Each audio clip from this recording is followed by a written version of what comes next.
एकदमबारे रोखायै आङो गोख्रोङै बुंनो हायो आरोखि एसे एनै बारा नंगौ खिन्थु 35 लाखनि बारा जागोन ना जाया बेखौ आङो एक्जेक्टलि बुंनो हाया आरोखि।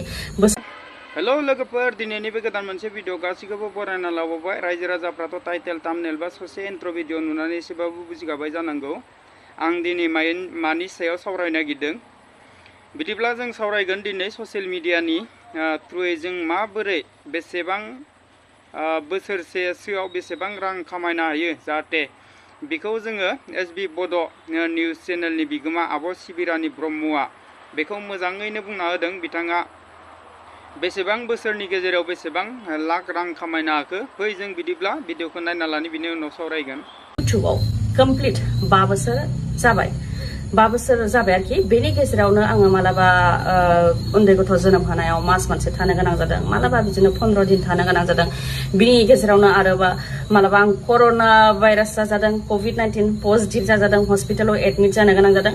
बेबायदिनो लोमजानाय साजानाय गेपफोर अनेक दङ आरोखि ना। जायखिया बोसोरबा होनबाय आङो, बोसोरबा खिनियाव आङो एक्जेक्टलि थार नङाबाबो एकदमबारे खासा खासिखौ आं खिथानोसै, माने खाथि खालाखौ आं खिथानोसै। आङो 30 लाखनि बारा मोनबाय, 35 लाखसिमबो जानो हागौ गासैबो हिसाब खालामजोबोबा, बा 35 लाखनि एसे बाराबो जानो हागौ आरोखि ना। जायखिया आङो 30 लाखसिम मोननो हाबायखौ आङो एकदमबारे रोखायै आङो गोख्रोङै बुंनो हायो आरोखि एसे एनै बारा नंगौ खिन्थु 35 लाखनि बारा जागोन ना जाया बेखौ आङो एक्जेक्टलि बुंनो हाया आरोखि बोसोरबायाव। बेनि गेजेरावनो माखासे गेप दङ, बेखौबो साननो गेपआथ' थाखागोनखा नङा होमबा। दा बेफोरबो आंनि खस्थ' खालामनायजों लोगोसे आंनि हाजबेन्डनि जि सापर्ट, फिसायनि जि सापर्ट, लोगोसे रायजो राजानि सापर्ट, बेजोंसो आङो जाफुंसार जानो हादों नङा होमबा। रायजो राजानि सापर्ट गैयालासेथ' आङो जेबोआनो नङा, दाबो आङो जिर'। दिनै जुदि रायजो राजाया आंखौ सापर्ट खालामनायखौ बन्द' खालामोबा दिनैबो आङो जिर' नङा होमबा। रायजो राजानि मददजोंसो आं बेसिम सौफैदों। उननि समाव बेसे गोलावसिम आङो इउटुब चेनेलाव एक्टिभ जानानै थानो हायो, बा आंनि एसबि बड' निउस चेनेलाव एक्टिभ जानानै थानो हायो, बेखौ उनावसो मिथिसिगोन। माब्लाबा खस्थ'खौ नायोबा दोनथ'नोसै नामा बेफोरबायदि सानो। जितु रायजो राजाफ्राथ' गासिबो भिडिअखौ नायनानै बुजिखाबाय जानांगौ बा मिन्थिबाय जाखानांगौ ना। एसबि बड' निउस चेनेलनि बिगोमा बिथां आब' सिबिरानि ब्रह्मआ गाव बोसोरबायाव 35 लाख रां मोनबाय बा खामायबाय होनना बुंदों ना। बेनि गेजेरावबो बिथाङा माब्लाबा समाव कर'नानि जेंनाजोंबो बिथाङा मोगा मोगि जानानै बे समावबो एसे गेप थाबाय होनना बुंदों। आरो लोगोसेनो बिथाङा गावनि गथ' गोरलै जोनोम होनायावबो बेयावबो मास मोनसेसो थाबाय होनना बुंदों। बिथाङा माने हमना ला 15 दिनसोखौ फुरा गेप देर माससोखौ फुरा गेप खालामबाय होनना बुंदों। आरो बेनि गेजेरावबो माब्लाबा सानसे साननै सानथाम बेबायदि माने बिथाङा गेप खालामनानै बिथाङा भिडिअ होसेयावबो बिथाङा दिनैसिम 5 बोसोराव 35 लाखनि बारासो जाबाय होनना बुंदों ना रायजो राजाफोर। अब्ला जों ससियेल मिडियानि गेजेरजों बेसेबां रां खामायनो हायोना रायजो राजाफोर।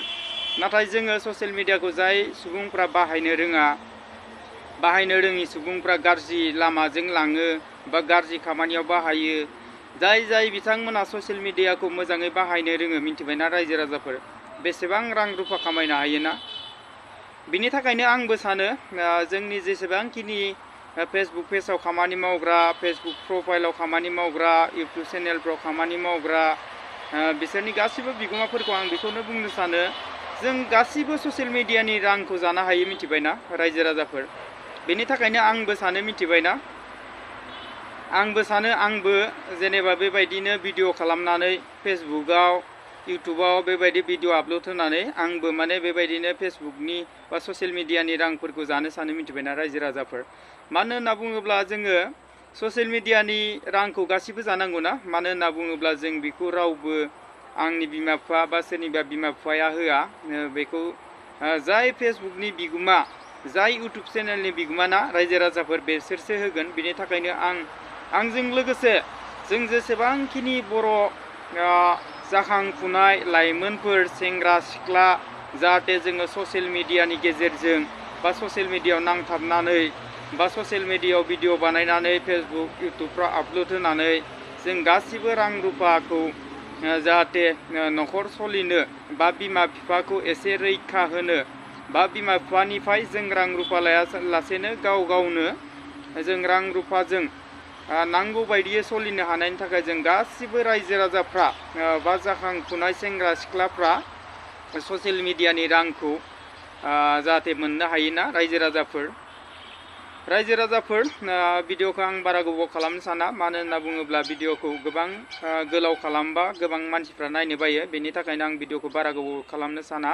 आरो जोबथारनायाव आं फंनैसो बाथ्रा बुंबावगोन रायजो राजाफोर जोंहा बेबायदिनो गोबां मुंदांखा इउटुबारफोर दंना जोंहा बि बयस बिथां दङ लोगोसेनो Alfred Basumatary doctor Alfred Basumatary दङ आरो लोगोसेबा बिथांमोना बेसेबां रां खामायो बिथांमोनाबोथ' बर'नि गेजेराव गोबां फेमास ना रायजो राजाफोर जाहाथे बिनि थाखायनो आंबो बुंनो सानो जोंनि जेसेबांखिनि जाखांफुनाय सेंग्रा सिख्ला लाइमोनफोर जाहाथे फरायनानै जायफ्रा ओरैनो बेखारै दं जाहाथे गाव गावनि टेलेन्टखौ देखाय फेसबुक इउटुबफ्राव भिडिअ बानाय आपल'ड हो ससियेल मिडियानि रां रुफाखौ गासिबो लानो नाजा मानो होनना बुङोब्ला जोङो बिमा बिफानि सायावल' अराय सम जोङो बिमा बिफानि सायावल' सोनारनो नाङा मानो होनना बुङोब्ला जोङो गेदेर गोलाव जानानै गावनो न'खर सोलिनो हानाय मोनसे राहा लामाखौ दिहुननो हानाय जाबाय बेनि थाखायनो जों जेसेबांखिनि देरफुनाय सेंग्रा सिख्लाफोर दं